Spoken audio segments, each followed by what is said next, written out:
Some loves don't disappear when people walk away. They don't end with silence, distance, or time. They stay quietly woven into who we become. You can move on, build a new life, smile again, even love again, and still feel their presence in unexpected moments. In a song you skip because it knows too much. In a place you avoid without realizing why. In the way your heart pauses when a familiar memory passes by. We're taught that love is something we either keep or lose, but some love doesn't follow those rules. Some love doesn't ask to be held forever. It only asks to be remembered honestly. It shapes the way we trust, the way we care, the way we protect ourselves, and the way we love again. And maybe that's why it hurts, not because it's gone, but because it never truly leaves. Love has a strange way of outliving presence. People leave, sometimes gently, sometimes suddenly, but love doesn't follow them out the door. It lingers in the quiet spaces they once occupied, in the habits formed around them, in the emotional imprint they leave behind. We often expect love to behave logically, to end when a relationship ends, to disappear when contact stops. But love is not bound by rules of time or distance. It doesn't require constant interaction to exist. Once it has taken root, it becomes part of our inner landscape, shaping how we feel, remember, and even how we perceive ourselves long after the person is gone. When someone meaningful exits our life, the mind searches for closure, a clean ending that allows us to file the experience away. But love rarely offers that kind of simplicity. Instead, it transforms. It shifts from something lived in the present to something carried internally. This is why certain memories surface without warning, why a voice can echo in our thoughts years later, why the emotional response remains vivid even when the circumstances have changed. Love becomes less about the other person's physical presence and more about the connection that once existed, a connection that altered us in subtle but permanent ways. The endurance of love is often misunderstood as an inability to move on, but this interpretation misses something important. Love staying behind does not mean we are stuck in the past. It means the experience mattered enough to leave a mark, just as no meaningful experience leaves us unchanged. Love, especially deep love, reshapes us. It influences our expectations, our emotional reflexes, the way we respond to intimacy and vulnerability. Even when we grow beyond the relationship itself, the lessons, emotions, and understanding gained from it continue to live within us. There are moments when love's persistence feels heavy, even unfair. We may question why it still hurts, why a memory still stings, why a feeling hasn't faded as quickly as logic suggests it should. But emotional truth doesn't operate on timelines. Love does not ask permission to stay. It does not require justification. It exists because it once found meaning, and meaning is not easily undone. This is why grief and love are often intertwined, not because love caused the pain, but because it was real enough to be felt deeply. Love that outlasts people often reveals itself in quiet ways, in the instinct to check a phone when something important happens, in the internal conversations we still have with someone who is no longer there, in the comparisons we don't even realize we're making. These are not signs of weakness or emotional immaturity. They are evidence of attachment, of connection, of a bond that once felt safe enough to matter. Love doesn't vanish simply because circumstances change. It adapts to the new reality, finding ways to exist within memory and emotion. There is also a dignity in acknowledging that love can remain without needing to be acted upon. Carrying love does not mean chasing it or clinging to it. It can exist quietly, respectfully, without interfering with the present. Accepting this allows healing to happen without denial.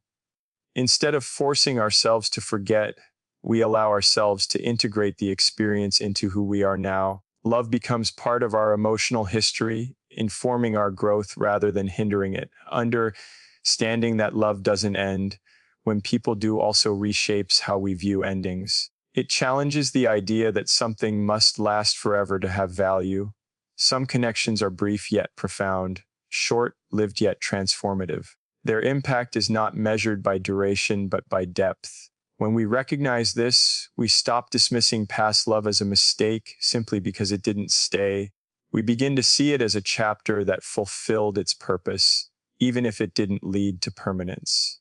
Love that remains teaches us something essential about ourselves. It shows us our capacity to care, to bond, to be emotionally open. It proves that we are capable of deep connection, even if the outcome wasn't what we hoped for. This realization can be both painful and empowering. Painful because it reminds us of what we lost, empowering because it reminds us of what we are capable of giving again. The idea that love doesn't end when people do asks us to soften toward our own emotional reality, to stop demanding emotional erasure as proof of healing, to accept that love can change form without losing its significance. When we allow love to exist without resistance, it becomes less of a wound and more of a quiet presence, something that lives within us without controlling us, shaping us silently as we continue forward. Not every love is meant to remain beside us in physical form. This idea is difficult to accept because we are taught to measure love by longevity, by presence, by how long someone stays. When love leaves, we often assume it has failed, as if its departure invalidates what once existed. But some loves are not designed to last forever in our lives. They are designed to shape us, to awaken something within us, and then to move on. Their purpose is not permanence, but transformation, and judging them by how long they stayed misses the depth of what they offered while they were here. There are connections that feel intense, immediate, and deeply meaningful, yet they are bound by circumstances that make staying impossible. Timing, growth, distance, and personal evolution can pull two people in different directions, not because the love was weak, but because life required something else from each of them. These loves exist to meet us at a specific moment when we need them most, and then step aside once that moment has passed. Their departure does not erase their significance, it confirms it. Physical presence is only one expression of love, yet we often treat it as the most important one. When someone is no longer physically in our life, we assume the love must also be gone. But love does not rely solely on proximity. It exists in memory, influence, and emotional residue. The way someone once understood us, challenged us, or made us feel safe does not vanish simply because they are no longer nearby. That experience becomes internalized, carried forward in how we relate to the world and to ourselves. Some loves teach us how to open up. Others teach us how to set boundaries. Some show us what tenderness feels like, while others reveal what we will no longer tolerate. These lessons do not require lifelong presence to be effective. In fact, staying too long can sometimes dilute their purpose. When a love has given what it came to give, forcing it to remain can lead to stagnation, resentment, or loss of self. Letting it go physically allows its meaning to remain intact emotionally. There is often guilt attached to accepting this truth. We may feel that if love was real, it should have endured, and that letting go means giving up or failing. But love is not a contract guaranteeing permanence. It is an experience of connection, vulnerability, and growth. Measuring its worth by its duration reduces something profound into something conditional. Some of the most impactful loves are brief, intense, and unforgettable, precisely because they are not meant to stay. When a love is not meant to remain physically, it often leaves behind a sense of unfinished longing. This longing can feel like a mistake, something to erase or suppress, but it is not a sign that we did something wrong. It is the natural response to something meaningful ending before we were ready. Accepting that not all love is meant to stay physically allows us to grieve without rewriting history, to honor what existed without clinging to what cannot be sustained. This understanding also changes how we approach future relationships. When we recognize that love's purpose is not always permanence, we become less afraid of connection. We stop holding back out of fear that loss will make the love meaningless. Instead, we learn to value presence over possession, experience over outcome. We love more honestly, knowing that even if something ends, it can still leave us fuller rather than broken. There is a quiet strength in allowing love to exist without demanding it stay. It requires humility, trust, and emotional maturity. It asks us to accept that some connections are meant to walk alongside us only for a chapter, not the entire story. When we resist this, we trap ourselves in expectations that deny the natural rhythm of growth and change. When we accept it, we free both ourselves and the memory of the love from resentment and regret. Not all love is meant to stay physically, but that does not make it temporary in its impact. The way it softens us, teaches us, or reshapes our understanding of intimacy remains long after the physical presence has faded. These loves become part of our inner world, influencing how we give, how we receive, and how we recognize connection when it appears again in a different form. Love does not survive only through presence, it survives through memory. When people leave our lives, what remains is not emptiness, but imprint. Memory becomes the place where love continues to exist, quietly and persistently woven into the fabric of everyday moments. It is not always loud or dramatic. Often it appears in small, ordinary ways, in a familiar phrase, a gesture unconsciously repeated, a reaction shaped by something once shared.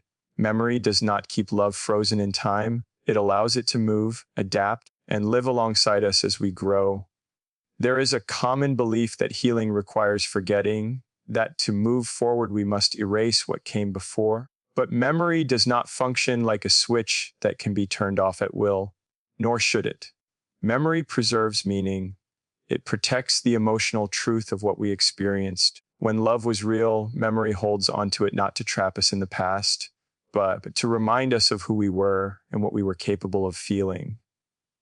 Forgetting is not the same as healing, and remembering is not the same as being stuck. Memory often works quietly, beneath conscious awareness. We may not actively think about a person for months, even years, and yet they appear in the way we respond to certain situations. The patience we learned, the caution we developed, the tenderness we offer without knowing why. These are not coincidences. They are the living traces of love stored within memory, shaping behavior long after the relationship itself has ended. Love does not disappear, it becomes embedded. Sometimes memory brings comfort, other times it brings ache. A familiar laugh recalled at the wrong moment, a place revisited unexpectedly, a song that feels heavier than it should. These moments can feel like setbacks, as if memory is reopening wounds that should have closed. But memory is not trying to hurt us. It is reminding us that something meaningful once existed. The pain does not come from memory itself, but from the value attached to what is remembered. Memory also humanizes love after it ends. When relationships are active, emotions are complex, tangled with expectations, misunderstandings, and conflict. After separation, memory distills the experience. It filters out noise and preserves essence. What remains is often the core feeling, the way someone made us feel understood, safe, or alive.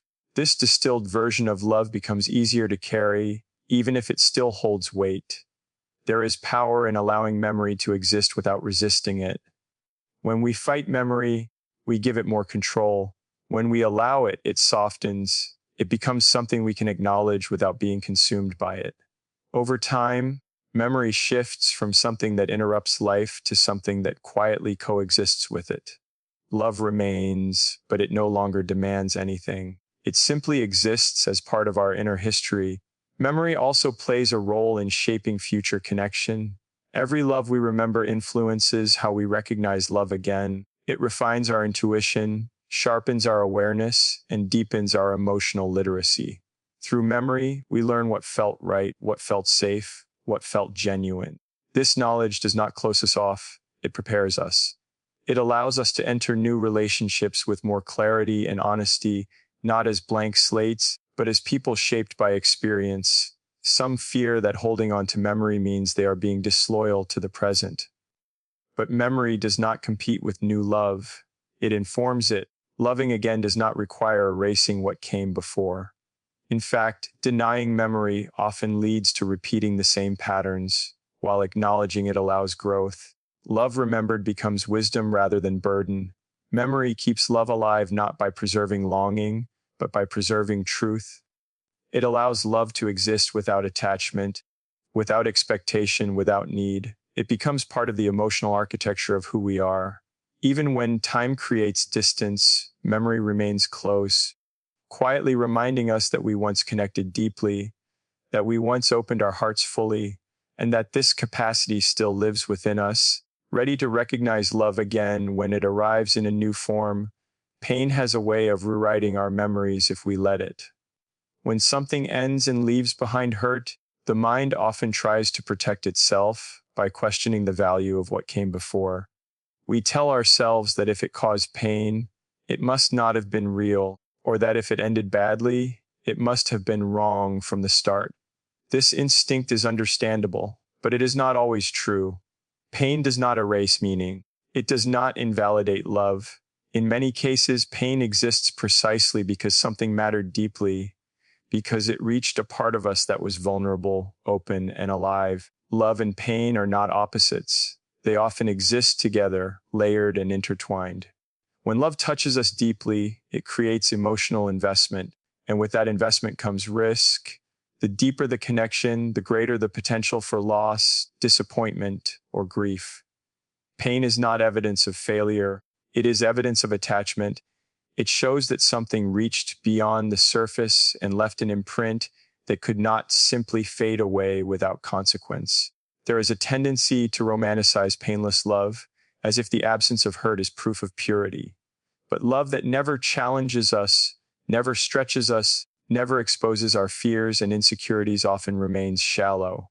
Painful love, on the other hand, frequently forces growth. It confronts us with parts of ourselves we might otherwise avoid.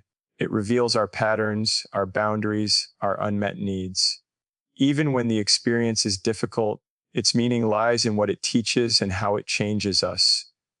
Pain often arrives after love has already done its work. It comes not during the moments of connection, but in the absence that follows. This can make it tempting to look backward and judge the entire experience through the lens of its ending. But endings do not define beginnings. A relationship can be meaningful even if it does not last. A love can be real even if it does not survive. The value of an experience is not determined solely by its conclusion, but by the depth of presence and truth that existed within it. When we allow pain to cancel meaning, we lose more than the relationship itself. We lose the lessons, the growth, and the emotional honesty that came with it. We risk convincing ourselves that vulnerability is dangerous, that openness leads only to suffering. This belief can harden us, making future connection more difficult. Acknowledging that pain and meaning can coexist allows us to grieve without closing our hearts entirely. Pain also has a way of refining memory. Over time, the sharp edges soften, and what remains is often clarity. We begin to see what was genuine and what was not. We understand where we compromised too much, where we failed to speak, where we grew stronger. This clarity is part of the meaning. It allows us to carry the experience forward not as a wound, but as insight. There is strength in honoring love even when it hurts. It requires emotional maturity to say that something was meaningful without needing it to have been perfect. It requires honesty to admit that pain does not negate love, just as love does not excuse harm. Both can exist without canceling each other out. This balance allows us to hold the past with nuance rather than bitterness. Pain does not demand that we relive the experience, only that we acknowledge it. When we accept pain as part of the story rather than the whole story, we give ourselves permission to heal without erasing truth. We stop needing to rewrite history to feel safe. We allow ourselves to remember what was good without denying what was difficult. In this way, pain becomes part of meaning rather than its enemy. It marks the depth of what we felt, the courage it took to open ourselves, and the humanity of the experience. Love that hurts is not broken love. It is love that reached deeply enough to matter, love that left a mark because it was real, love that changed us in ways that remain long after the pain itself has begun to soften. Love does not end where a relationship ends. When love is genuine, it moves beyond the boundaries of time, presence, and circumstance and settles into the structure of who we are. It reshapes our inner world quietly, without asking permission, altering the way we see ourselves and others. Long after someone is gone, their influence remains not as a shadow that follows us, but as a thread woven into our emotional identity. Every meaningful connection leaves behind traces. The way we learned to be patient, the way we discovered our capacity for empathy, the way we became braver or more cautious, all of it is shaped by love experienced. These changes do not disappear when the person does. They remain active, guiding behavior, shaping reactions, and influencing choices in ways we may not always consciously recognize. Love has a way of teaching us how to exist in relationship with the world. Through love, we learn how to communicate vulnerability, how to sit with discomfort, how to offer care without control. Even love that ends teaches these lessons. It shows us where we gave too much, where we held back, where we grew stronger. These lessons are not abstract, they become embodied. They live in how we listen, how we speak, how we protect ourselves, and how we open up again. When love becomes part of who we are, it no longer belongs to the past. It lives in the present, shaping interactions and values. The kindness we extend to others may carry echoes of someone who once showed us compassion. The boundaries we maintain may reflect a love that taught us the cost of losing ourselves. In this way, love continues to act through us, even when the relationship itself no longer exists. There is a quiet permanence to this transformation. Unlike memories that fade or details that blur, the internal changes brought by love remain stable. We may forget specific conversations or moments, but we do not forget how love made us feel or who it allowed us to become. This is why some loves feel impossible to fully leave behind. They are no longer external experiences, they are internal realities. This understanding challenges the idea that moving on requires detachment. Detachment suggests separation, as if love can be neatly removed from our lives. But love that becomes part of who we are cannot be extracted without losing something essential.